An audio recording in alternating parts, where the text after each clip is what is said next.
Welcome to the Well Woman Show, where we use intersectional feminism, mindfulness, leadership, and strategy to support smart women to change the world without anxiety, insecurity, and burnout. I really just wanted people to respect me, to find that I actually had value and that I could do things, right? All of that. On the show, we challenge the status quo and support you to unlearn harmful messages that keep you playing small so you can activate your superpowers and live with joy, confidence, and ease. I'm your host, Giovanna Rossi. Hello, well women. Welcome to the show. Welcome back for those of you who are regulars, and welcome to the new listeners. If you are a woman who is ambitious and has maybe been criticized for being overly ambitious or bossy or owning your space or just frankly wanting to be heard and seen, this show is for you. I am speaking with Shellye Archambeau, who's an experienced CEO and board director with a track record of accomplishments building brands and high-performance teams. She currently serves on the board of Verizon and Nordstrom, among others, and she's a strategic advisor to Forbes Ignite and president of Arizona State University and serves on the board of two national nonprofits, Catalyst and Braven. Shellye Archambeau has over 30 years experience in technology, and she just has so much experience, so much to say. She's the author of Unapologetically Ambitious, Take Risks, Break Barriers, and Create Success on Your Own Terms. So we talk today about why wanting recognition isn't a bad thing, how Shellye struggled with white culture, and why we should be unapologetically ambitious. You can find notes from today's show at wellwomanlife.com/238show. And you can continue the conversation with us in the Well Woman Life community group at wellwomanlife.com/community. And the Well Woman Show is thankful for support from the Well Woman Academy at wellwomanlife.com/academy. Okay, and I'm speaking with Shellye Archambeau this morning. Welcome to the show. Well, thank you. It's great to be here, Giovanna. So as we heard in your introduction, you have a lot going on. And rather than talking about all your titles and all the wonderful things, I'd love for us to start by just telling listeners, who are you in the world today? Oh my goodness. Who am I in the world? I'm a businesswoman that frankly is trying to impact and inspire. That's who I am today. Okay, good. Yeah. And that's reflected in your book, of course, which we'll definitely talk about, Unapologetically Ambitious. So you are a businesswoman who is committed to inspiring, is what you just said, but you didn't start off with that goal, right? Like you started off in business, and you've been in technology for like 30 years. So walk us through just a little bit of your story about how you came to be such a powerful CEO and then moving into this other work that you're doing. Absolutely. So I'm actually a bit unusual in that I decided in high school that I wanted to be a CEO. Not that I knew what that actually meant, but I had a guidance counselor. You know, you have that obligatory junior year conversation. Do you want to go to college? What do you plan to do afterwards, right? And I knew I wanted to go to college, but honestly, I didn't know what I wanted to do. And she asked me, what do you like to do? And I said, clubs, French Club, American Field Service, National Honor Society, you name it. And I was involved and I loved leading them. And she goes, well, clubs are kind of like business. Pull people together, get stuff done. And I said, great. I like running clubs. I'm going to go run a business. And when I looked up, the people who run businesses were called CEOs. So I set that as my aspiration and my target at the ripe old age of 16. That's so incredible. And I read in your book that Girl Scouts had a big impact on your initial early leadership development. And that caught my eye because my daughter is in Girl Scouts and I was a Girl Scout. So talk about just kind of that moment when you realized I can be a leader here by organizing these camping trips. Exactly. And that's really what it was. Girl Scouts, you always have the activities, and camping is a big part of it. And when you're doing these activities, one of the things that scouting tries to do is to enable the girls to actually get involved in the planning and coordination. Scouting played a big role, actually, in helping me develop and really understand this whole notion of leadership. It's really great that one of the things that they do in Girl Scouts is they really encourage the girls to take responsibility for elements of planning, of executing, etc. And what I found was I actually enjoyed the whole planning and coordination. And then I learned that, gosh, if I actually took the lead in planning, then I could decide what I did versus what other people did. That was pretty cool because then I could pick the things that I like to do. I also found that I was pretty good at actually getting other people to do things and pulling teams together. So scouting played a big role. Yeah, it's incredible how good those lessons are, really. You know, like I'm revisiting a lot of those lessons with my daughter who's in Girl Scouts, as I mentioned. And, you know, a lot of these lessons, honestly, we should revisit as adult leaders because, you know, just some basic things like delegating rather than trying to do everything, right? Like really, really good lessons about leadership. But I wanted to ask you, when you described your experience, that moment when you realized you liked being a leader and an organizer, you also said something that really was intriguing to me, which was that you realized that you really craved recognition. Mm-hmm. And that really goes along with your title, which is like unapologetically ambitious, like you crave that recognition. Have you dived into that as far as like why you craved that recognition and where that came from? What's the root of that? Yeah, absolutely. And, you know, it's interesting because one of the interesting side effects of writing the book was actually spending so much time reflecting and trying to understand the what's and the whys. And that whole need that I had for recognition and for acknowledgement really had to do with ultimately respect. I grew up in the 60s in elementary school, and my family moved to an area of California, a suburb that was not diverse at all. I was the only Black girl in my whole grade, maybe even in the school. And because it was the 60s, it was racially charged. For as many people that wanted civil rights, you had as many that didn't. So people let me know in very real terms, they really didn't care for me. They didn't think I would amount to much. And respect, I was definitely not getting respect. So that really set a stage for me. And I really just wanted people to respect me, to find that I actually had value and that I could do things, right? All of that. So now move forward, Girl Scouts and some of the things I got involved in actually helped me with that outlet. And so when I tell people that, you know, I craved the recognition for what I'm doing, it's because I was deprived of it, frankly. By society when I was younger. Yeah. And so, and it's such a great thing to reflect on. And because, you know, it's very common that we find the root of some of these things really comes down to a basic handful of things that, you know, stem from when we were young. Like, did we feel valued? Did we feel worthy? Did we feel loved? Or you know, all of those basic things. So like fast forward, then you ended up going into deciding to be a CEO. You mentioned that you were the only Black girl in your class, perhaps in the school. How did that impact your journey? And I'm just going to ask you very straightforwardly, have you felt that you have had to really mold yourself into the mainstream white culture in order to succeed? You know, that's an interesting question. I definitely felt that way early in my career. I mean, early in my career, here's the 80s.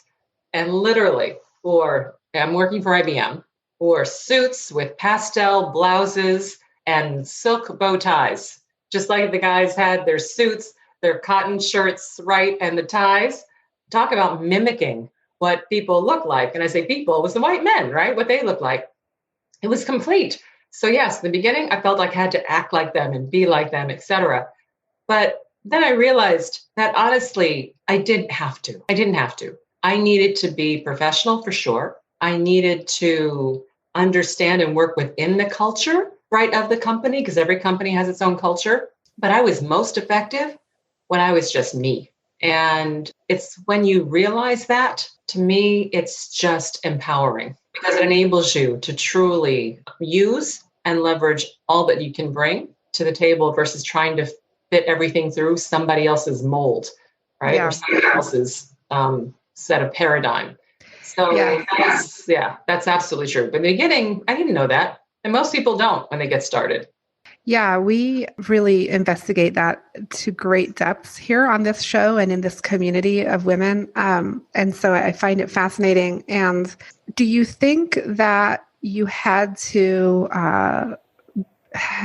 progress to a certain level in your work in order to come to that conclusion and in order to change things? Because at first it's like you had to mold yourself in order to get to the level where you then could have the independence and the confidence and the autonomy to just be you. It's interesting. I don't know that it's so much level as it is experiencing success, right, in doing what you're doing. So I don't know that you have to reach like a director to suddenly have, here's the confidence. But I do think you need to experience success. And sometimes that goes with level, but honestly, not always. So I think it comes down to experience success. It's realizing that you can make an impact, realizing that people do want to follow your lead, right? All of those kinds of things. It's much more tangible than just a title. Yeah, absolutely. And it seems like the women I have on this show have come to the place of, really connecting with their power internally, instead of just the external, right? The external being the title or the accolades or whatever else, the salary. But when you really come to it internally and really feel and know at such a deep level that you are successful, that you have value, that you have worth, that you have something to offer, that's when that confidence really shines. Yep, I agree. And for most people, we have more power than we realize. So that's something that I'm a big proponent of, helping people realize that they have more power. Yeah. So let's talk about your book, and then we'll go into the segment called Superpowers for Success in just a moment. But what do you most want people to know or take away from your book, Unapologetically Ambitious? I want people to realize that they can achieve the aspirations they have in life, professionally and personally.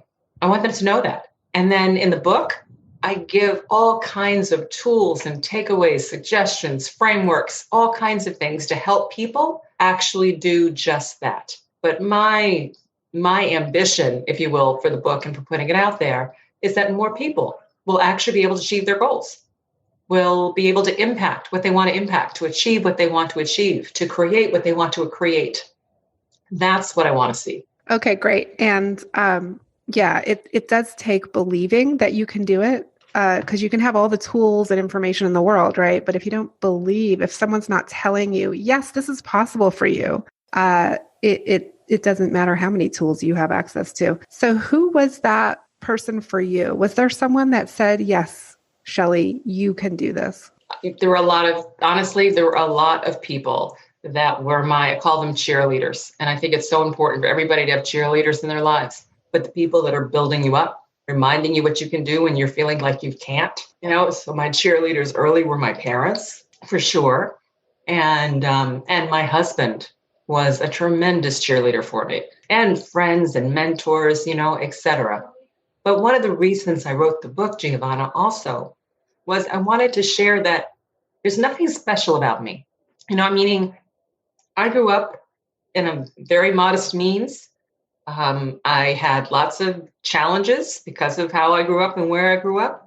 I had no business becoming a tech CEO or a Fortune 500 board member, right? No business if you look at what my profile was and everything else, but I did.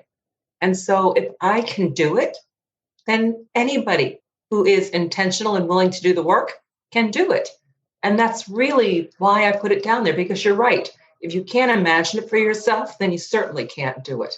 So I was hoping that by sharing all of it, I tried to be very open and transparent in the book. that people would see that, goodness, well, Shellye could do it, then I can do it. Yeah, I think nowadays women don't only want that success in their career, they also want success in their personal life. And it's like we want it all, right? Like we want the successful career and professional life, but we also want to find love and to have a family if that's what we want. Not everybody wants that, but we want, happiness and wellness and health, right? And so has that been part of your journey as well? For sure. Absolutely. So when I set the goal to become a CEO, honestly, as I got into college, it was a couple of goals that I had that I was trying to figure out how to achieve all at the same time. Yes, I wanted to be a CEO, but I did also want to find love and marriage, and I wanted a life partner. I wanted someone for the rest of my life. And if we could, I wanted children. So yes, I wanted all that. So I put all those out there as my goals. And then here's the key, and this is what I talk about in the book. I ask myself, what has to be true for me to achieve all that? And I do the research, right? So, because I don't know what has to be true. So I've got to do the research. Research is finding people who are CEOs. Okay, what's their background? What's their career trajectory, right? What kind of family lives do they have, et cetera? Then, people who've had long-term marriages, right? What works and what doesn't work, paying attention, looking to see, all those things. And then based upon that, I say, okay, so that's what has to be true. How do I make it true? And the how do I make it true is being intentional, putting together a plan to say, okay, here's how I get the skills and the experience that I need. How do I make it true? Let me figure out what I need in a life partner. And let me use that as a framework for how I decide who I ultimately partner with. So I think that we can actually improve the odds to get what we want if we actually spend time doing that. People spend more time planning a vacation than they do planning their lives. Yeah. Okay. So that's a great place to take a quick break, and we'll be right back with the segment called Superpowers for Success with Shellye Archambeau. You're invited to join me for a brand new monthly group experience over in the Well Woman Academy. This is a monthly group that includes access to the full 6-week course based on feminism, mindfulness, and the Well Woman Life Framework. It includes weekly groups coaching sessions with me, as well as office hours and a private Facebook group to share and grow. Don't get me wrong, this is hard work. But with these tools, you will easily find the time to do the course, get the coaching, and reach your goals monthly. If you find yourself worrying about whether you'll ever make it in the thing you're pursuing, waking up in the middle of the night with anxiety, lacking the energy you need to get everything done, stuck in some aspect of leading your team, procrastinating on moving forward with projects and tasks, or in a leadership role but second-guessing yourself constantly, I'd love to introduce you to the Well Woman Academy. It's for smart, high-achieving women changing the world who want to overcome anxiety, burnout, perfectionism, and insecurity. The result? You get to live your well woman life, a life of joy, ease, and abundance, even when things are tough all around you. Visit wellwomanlife.com/academy to learn more. I'm back with Shellye Archambeau, and Shellye, we're going into the segment called Superpowers for Success. I'm going to ask you a few quick questions that will deepen listeners' understanding of everything we've already talked about. The first question is, what does success in life mean for you? Success means that I have achieved the things that I've been trying to achieve in a way that I'm proud of. Nice. I love that. Very, very clear. And that makes me think all of what you've talked about, making the plans, executing, doing the research, figuring it out. It takes a real level of clarity and focus. And you said, oh, well, people spend, more time planning their vacations than they plan their lives. It's so interesting because it's true. There's, there can be clarity and focus to plan the vacation, but when it comes to our lives, we're like all over the place and we don't remember, the commitment we made yesterday and we can't do it today and we get all foggy and fuzzy about it. I want to ask you, when did you know you were really good at what you do? I think I'm going to reframe it a little bit because I don't know that so much good at what you do because I've done a lot of things. So it wasn't a fixed thing. But when I realized that if I put my mind to it, I could figure it out, that was really the key. That was the unlock. right? The unlock is, okay, if I really put my mind to it, I'll figure out how to do this job, or I will figure out how to make this happen, or I will figure out once I got that, that gave me the level of confidence and willingness to take risks that's required to really be able to move forward and achieve things. Okay. And can you describe a personal habit that contributes to your well-being so you can do everything you do in your life? Exercise. I'm a big believer in exercise. Even during times of COVID, before COVID, I used to go to the gym on a regular basis. And I'm telling you, I miss the gym. It's not the same working out at home with a Peloton app. But exercise is key to me. Okay. And what superpower did you discover you had only to realize it was there all the time? Well, I'm going to answer this a little differently too. I think I have two superpowers, but I don't think I was born with them. One is courage, and the second is discipline. Courage, I don't think anybody's born with courage. Mother Nature makes sure of that, because as human beings, we can't protect ourselves, so we are flight animals. So courage is a muscle you have to exercise and build and strengthen. And courage is something, again, because of how I grew up, I had to develop. And then I learned that by being courageous, it tended to attract other people. People want to be around people who show courage. So I kept working on building it and making it stronger and stronger. So the good news is you can actually decide what you want your superpower to be. It's a muscle. Just use it, work on it, practice it, and you can have that as your superpower. Yeah, absolutely. And we definitely talk a lot about developing those kinds of things. And at the same time, we also it's really important to recognize those things that we are born with. And a lot of times those superpowers can be the opposite of what we were told our weakness was, right? Like, oh, you're too bossy, you're too loud.